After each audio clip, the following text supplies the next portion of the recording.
John Madden. John Madden. John Madden. John Madden. That's right, John Madden. But who are these teachers talking about? Well, if any of you are huge fans of the NFL video games, Madden, you probably know the thing that, well, the Madden video games were actually based off of an actual NFL icon. That NFL icon, his name was John Madden. But who was he? And why was he such a great icon to the NFL? Ever since I was little, different gaming systems have come out, but the one constant, consistent thing was there was always Madden video games growing up. So you knew about John Madden, you knew about the boom and everything that he would do with his mannerisms, and it was just a huge part of my childhood into my adulthood. It was just very special.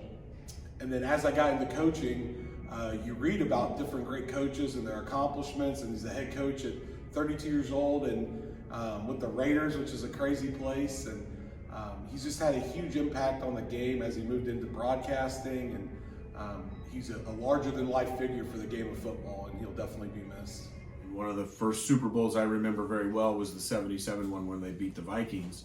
And I remember that really well because my oldest brother is a big Vikings fan, and so I kind of took some joy in the fact that the Raiders beat them. But I think Coach Madden has been overlooked in recent history as a football coach. He has the highest winning percentage of any NFL coach to win 100 games or more, even more than Vince Lombardi. So he was a tremendous motivator. The ideas he brought, especially defensively to the league, were important to the Raiders and their success. And then, of course, what he did on TV. I've heard people say that the new generation of NFL coaches learned the game playing Madden, not necessarily playing on the field. So, John Madden had been an NFL player for a very short duration, and he didn't have a terribly distinguished NFL career, but his passion had always been for coaching and teaching. So he became an assistant coach. Attended a seminar once Vince Lombardi was at, where Lombardi spoke for 8 hours on the power sweep and realized that he had a lot more to learn before he could become a coach. So he kind of threw himself into it and became as knowledgeable a coach as there was out there. They went to 7 AFC championship games. They won Super Bowl 11 in 1977. Shortly after that, Madden became a broadcaster. And what made Madden such an interesting broadcaster was his passion to teach. He wanted to teach the game. Fact is, he once taught a class at a college about football so people could understand what they were watching better. And he was famous for the Madden chalkboard because he would draw up plays and kind of show people what were happening, and it made the viewers understand the game better. Anytime you ever watch Madden do anything, coach, teach, broadcast, you name it, or even the Madden game, you caught how excited he was about the game. There was never a moment where Madden wasn't excited about football, and I don't think that ever changed. What I think fans loved most about Madden was his passion.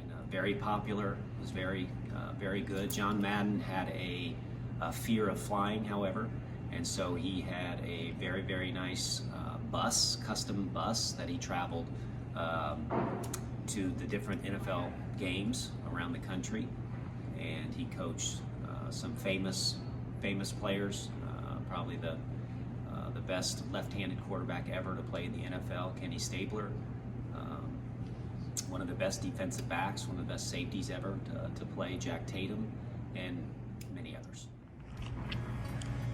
Unfortunately, over Christmas break, John Madden had passed away at the age of 86.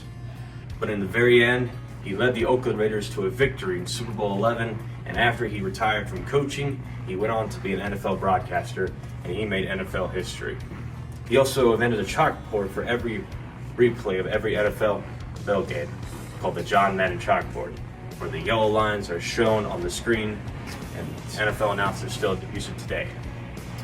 There will never be another John Madden, because the legacy he created will always live forever, and he'll never, ever be forgotten, and he will be forever missed by so many fans, especially those who love football.